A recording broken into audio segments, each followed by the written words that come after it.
Hello, boys and girls. We're going to be reading chapter 17 of Black Beauty today.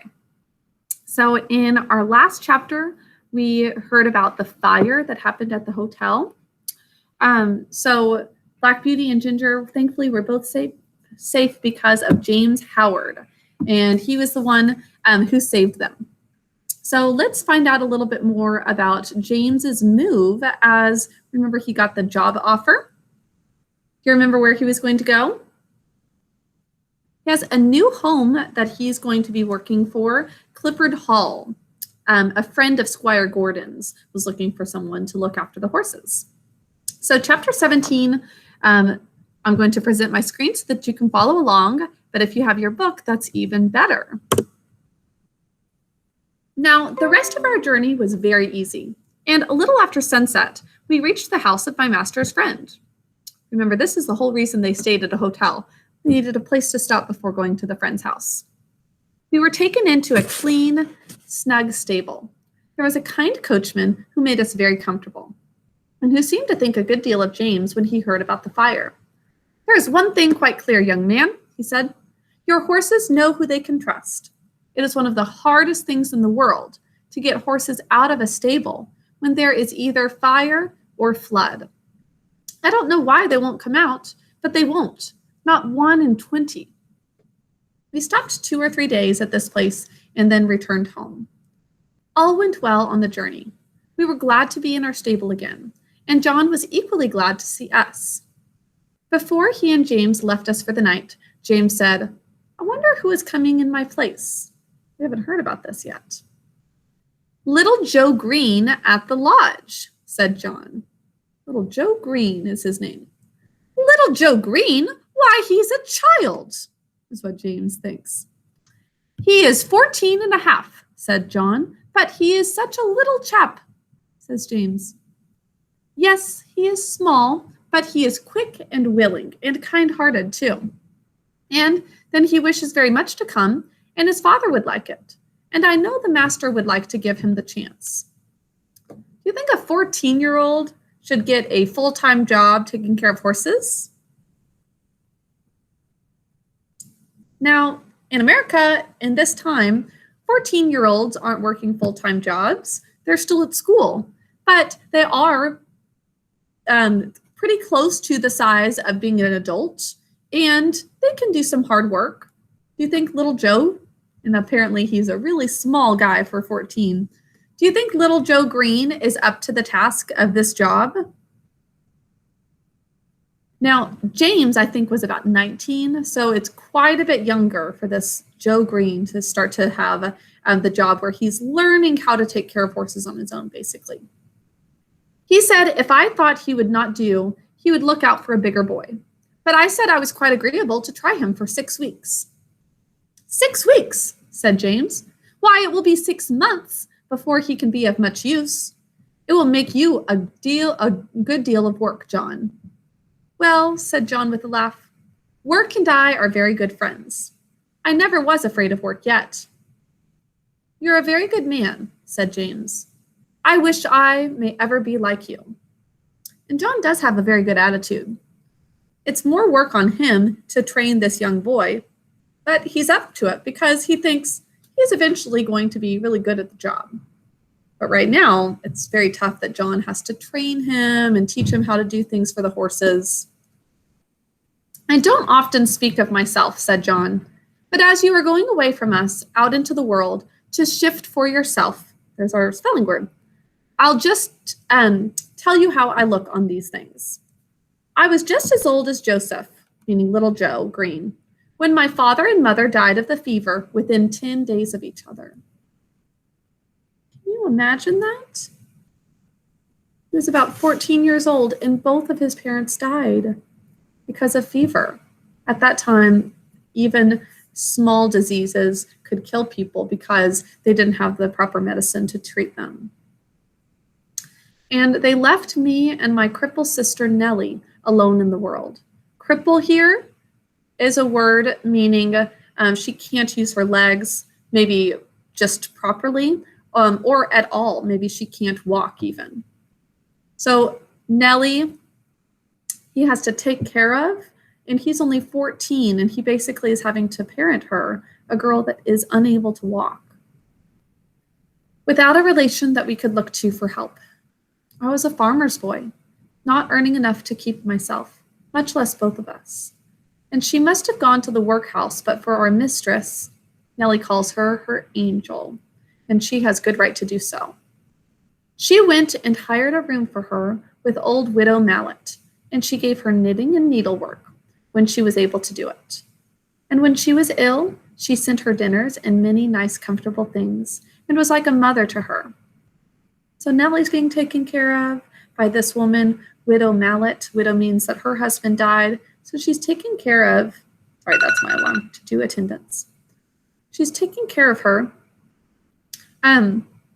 But John, who's quite young at this time, he still doesn't have somebody to help out. Then the master, meaning Squire Gordon, he took me into the stable under old Norman, the coachman that was then. So Norman was the same job that John now is.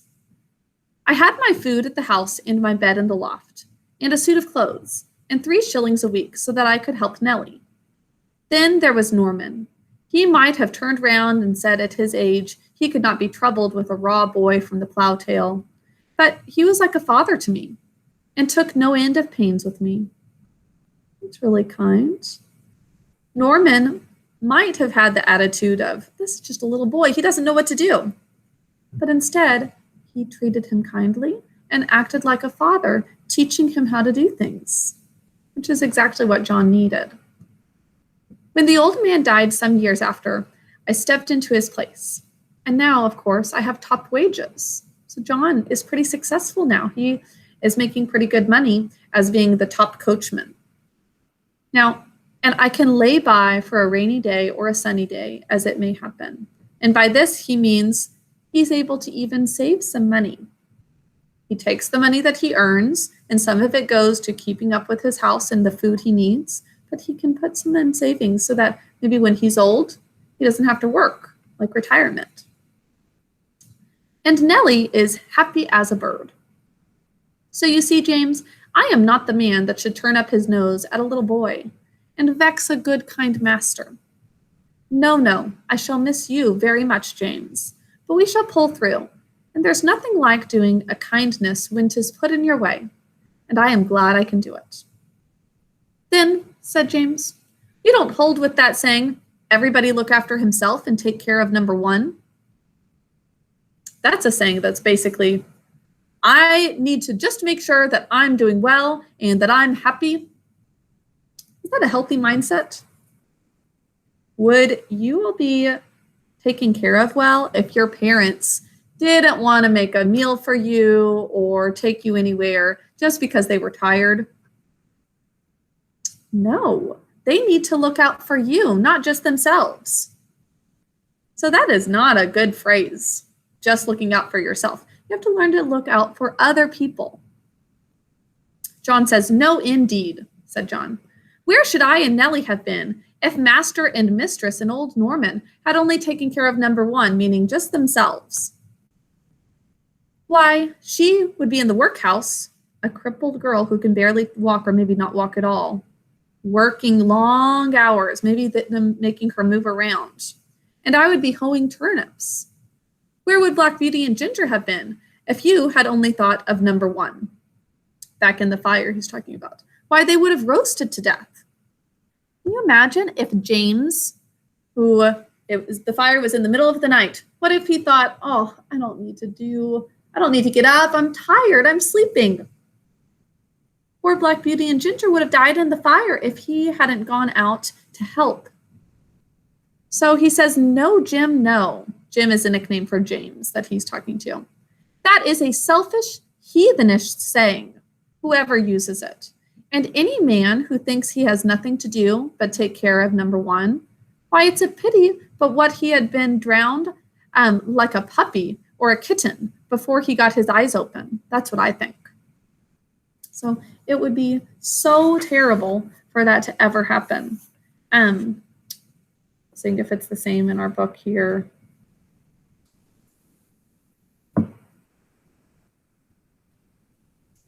There we go. Now, he had a decided jerk of his head. James laughed at this, but there was a thickness in his voice when he said, "You have been my best friend except my mother. I hope you won't forget me." "No, lad, no," said John. "And if ever I can do you a good turn, I hope you won't forget me." The next day, Joe came to the stables to learn all he could before James left. He learned to sweep the stables, to bring in the straw and hay. He began to clean the harness and helped to wash the carriage, as he was quite too short to do anything in the way of grooming Ginger and me. He would have to be quite tall in order to be able to reach up and groom them, brushing them. James taught him upon Merrylegs. Remember, Merrylegs is just a little pony. So that's a perfect height for Joe to start learning how to groom. For he was to have full charge of him under John. He was a nice little bright fellow and always came whistling to his work. This is little Joe. Joe is a happy boy, it seems. Merrylegs was a good deal put out at being mauled about, as he said, by a little boy who knew nothing. Merrylegs does not have a good attitude. But toward the end of the second week, he told me, Merrylegs told Black Beauty, confidentially, meaning so that nobody else heard, that he thought the boy would turn out really well. At last the day came when James had to leave us. Cheerful as he always was, he looked quite downhearted that morning.